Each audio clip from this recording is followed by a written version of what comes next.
పొనియన్ సెల్వన్ సినిమాలో నటించిన జయన్ రవి మనందరికీ తెలిసిన వ్యక్తే. ఇతని ఫ్యామిలీ లైఫ్ గురించి ఈ మధ్యన సోషల్ మీడియాలో చాలా పోస్టులు అయితే మనకి కనపడుతున్నాయి, వినపడుతున్నాయి కూడా.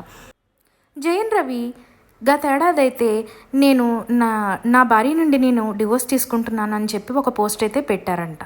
ఆ పోస్ట్కి ఇప్పుడైతే తను ఆర్తి అసలు నన్ను సంప్రదించకుండానే ఇటువంటి పోస్టులు జరపడం చాలా కరెక్ట్ కాదు అని చెప్పి ఆవిడ ఒక పెద్ద నోట్ అయితే రిలీజ్ చేశారు.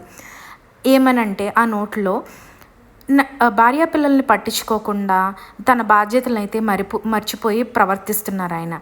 అసలు నన్ను సంప్రదించకుండానే విడాకులు ఎలా తీసుకుంటారు అనే ప్రశ్న అయితే వేశారు ఆ నోట్లో. జయన్ రవి కోర్టులో అయితే ఒక పిటిషన్ వేశారు. నేను ఈ ఫ్యామిలీ లైఫ్ని అయితే నేను కంటిన్యూ చేయదలుచుకోలేదు, ఐ వాంట్ టు సపరేట్ అని చెప్పేసి ఒక పిటిషన్ అయితే వేశారు. ఆ పిటిషన్కి అగైనెస్ట్గా అయితే ఆర్తి తన ద్వారా ఒక లాయర్ని అయితే సంప్రదించుకొని ఆ లాయర్ తోటి నెలకైతే 40 లక్షల రూపాయలు చొప్పున నాకు భరణం ఇవ్వాలి అని చెప్పేసి రివర్స్ పిటిషన్ అయితే వేశారు.